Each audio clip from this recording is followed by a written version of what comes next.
वालेकुम, welcome back. Previously हमने verb जो है स्टार्ट किया हुआ है और प्रीवियसली हमने इन्फिनिटिव्स पढ़े थे। आज हम पढ़ने जा रहे हैं जेरंड, ठीक है?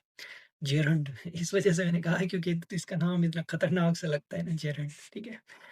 और ये वैसे खतरनाक नहीं है, बहुत आसान है, तो पढ़ते हैं इसको। तो सबसे पहले मेरा पेन किधर है? ये रहा मेरा पेन, ठीक है? अभी हम इसको पढ़ते हैं। Gerund although term might sound foreign, the gerund is a common part of past speech, the most used of every day, whether you know it or not.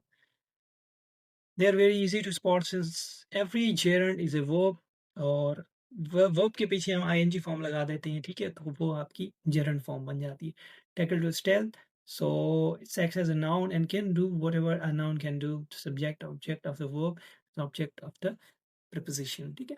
ये आपका मतलब एज सब्जेक्ट आपका काम करता है और जो नाउन कर सकता है यही काम ये कर सकता है। बड़ा खतरनाक बंदा है, ठीक है? तो एग्जांपल्स देखते हैं। Working hard was a guides motto, the teacher taught us writing, responding is not an option it's compulsion. ये आपके जो डीजीएस आईएसपीआर थे, मेजर जनरल आसिफ महफूज साहब, उन्होंने कहा था responding is not an option it's a compulsion, ठीक है? और the common man is afraid of dying, the team is capable of doing smart work. अब यहाँ पे डूइंग, डाइंग, रिस्पॉन्डिंग, ठीक है, राइटिंग, वर्किंग, ये आपके क्या हैं? ये आपके सारे जेरेंट्स हैं। तो आपने जेरेंट्स को बहुत ही याद रखना है, ठीक है? किस तरह से आपने इसका यूज़ करना है, इसके बहुत सारे तरीके हैं यूज़ करने के, ठीक है? आगे बढ़ते हैं। उसके बाद यहाँ पे बता रहा है, we often put a noun और pronoun in front of gerund to show what who और what is doing an action in gerund, ठीक है? हम मतलब नाउन और प्रोनाउन जो है ना जेरेंट के पहले हम लगाते हैं, ठीक है? ताकि उसको बताएं कि वो कौन है या क्या है, ठीक है? और क्या एक्शन जो है ना वो परफॉर्म हो रहा है। द नाउन और pronoun call the subject of the Geraint. Noun और प्रोनाउन जो भी हम यूज करते हैं उनको हम सब्जेक्ट ऑफ द जेरेंट कहते हैं। आप भी कहेंगे कि ट्रांसलेशन बता रहे हैं सर, ट्रांसलेशन नहीं है, ये आसान है तो इस वजह से ऐसे बता रहा हूँ। In formal writing the subject of the Geraint should be in possessive form. अब यहाँ पे समझने वाली बात है। फॉर्मल राइटिंग में क्या करते हैं, आपके जो आपका सब्जेक्ट ऑफ द जेरेंट है, मतलब जो आप यूज कर रहे हैं नाउन और प्रोनाउन, वो आपका पोजेसिव फॉर्म में होना चाहिए। क्या होना चाहिए? पोजेसिव फॉर्म में। ध्यान ध्यान से समझना है ये बात, ठीक? अब यहाँ पे है your leaving early was a voice decision. अब यहाँ पे अगर आप लिखें, सिंपल फॉर्म लगाएं, you living early was a voice decision, तो ये आपका क्या है? आपको ठीक लग रहा होगा कि हाँ यार ये ठीक है, लेकिन ये आपका गलत है। आपने यहाँ पे पोजेसिव फॉर्म लगानी है। जब भी आपने जेरंड यूज करना है तो जेरंड के साथ आपने जो इसका सब्जेक्ट नाउन या प्रोनाउन जो भी होगा वो आपने हमेशा क्या लगाना है? पोजेसिव फॉर्म में। अब यू की पोजेसिव फॉर्म क्या है? योर, ठीक है? तो आपने योर लगाना है। Sarah objected to my borrowing her hockey stick. अब यहाँ पे सारा जो है ऑब्जेक्ट किया उसने, मैं बोरोइंग, ठीक है? अब यहाँ पे माई जो है वो आपने यूज करना है, ठीक है? तो यहाँ पे आप देख सकते हैं कि सारा ने जो Sarah objected to my borrowing her hockey stick, जो योर है, माई है, ये आपकी क्या है? पोजेसिव फॉर्म है। तो आपने हमेशा यहाँ पे पोजेसिव फॉर्म ही इस्तेमाल करनी है, ना कि आपने जो आपकी जो सिंपल फॉर्म्स हैं, जो यू है जैसे, या शी है या हर है, वो यूज़ ना करें, ठीक है? आपने पोजेसिव फॉर्म यूज़ करनी है इसके साथ। उसके बाद informal writing there is a trend towards dropping the possessive before gerund, we often use a simple noun और ऑब्जेक्ट प्रोनाउन स्टेट।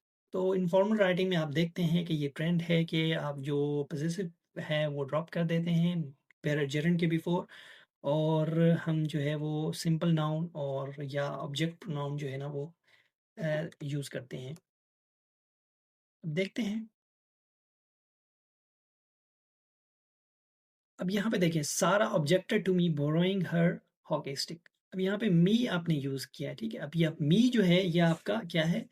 ये सिंपल आपने प्रोनाउन यूज किया है जो इसकी ऑब्जेक्टिव फॉर्म है, ठीक है? ऑब्जेक्टिव फॉर्म हमने यूज नहीं करनी, हमने पोजेसिव करनी है। तो यहाँ पे आपने बहुत ही ध्यान से करने हैं, ठीक है? कुछ बच्चे ऐसे होते हैं जल्दी जल्दी में ना ऑब्जेक्टिव फॉर्म लगा देते हैं, हालांकि आय की मी, आय का जो ऑब्जेक्टिव है वो मी है, लेकिन जो उसका पोजेसिव है वो है माई। तो आपने माई लगाना है। Sarah objected to my borrowing her hockey, ठीक है? अब यहाँ पे ये सही होगा आपका। I dislike you wandering about the streets. अब यहाँ पे यू जो है आपने वो सिंपल ही लगा लिया है प्रोनाउन, क्योंकि ये जरन के साथ लगा हुआ है, जरन के साथ लगा हुआ है, तो जरन के साथ जो है हम ना वो योर लगाएंगे possessive. I dislike your wandering about the street at night. तो ये आपका यहाँ पे करेक्ट हो जाएगा. However, in formal writing, the use of possessive form before a gerund is still preferred. Prefer करते हैं लेकिन आपने इसको जो है ना वो इसी तरह रखना है, ठीक है. उसके बाद likewise in case of proper noun use apostrophe to make possessive. तो इस तरह आपने अगर यहाँ पे प्रॉपर नाउन अगर यूज़ करते हैं मतलब किसी का नाम यूज़ करते हैं तो उसके साथ आपने अपॉस्ट्रोफी लगा के एस यूज़ करना है, वो सिंपल आपने नहीं रखना, जैसे एग्जांपल में समझाया हुआ है मैंने भी, सेलिब्रेटेड अली विनिंग कॉन्टेक्स्ट, ठीक है. अब यहाँ पे ये आपका रॉन्ग है क्योंकि आपने आगे जेरंड लगाया हुआ है, तो जेरंड लगाया तो यहाँ पे पॉसेसिव होगा. वहाँ पे तो था ना प्रोनाउन आपने यूज़ किया तो प्रोनाउन का आपने पॉसेसिव यूज़ कर लिया, ठीक है. अब यहाँ पे आप क्या करेंगे, यहाँ पे आप करेंगे कि अली के साथ जो है ना अपॉस्ट्रोफी एस लगाएंगे. We celebrated Ali is winning the contest, ठीक है. यहाँ पे अपॉस्ट्रोफी आपकी हो जाएगी, अपॉस्ट्रोफी हो जाएगी, ठीक है. I dislike Ahmed going to the cinema. अब यहाँ पे आपने जेरंड लगाया हुआ है तो जेरंड लगाया हुआ है तो यहाँ पे आप इसके साथ अपॉस्ट्रोफी एस लगाएंगे. I dislike Ahmed going to cinema, apostrophe s, तो ये आपका यहाँ पे करेक्ट हो जाएगा. तो आज का लेक्चर यहाँ पे खत्म होता है. नेक्स्ट लेक्चर में मिलते हैं, तब तक के लिए अल्लाह हाफ़िज़.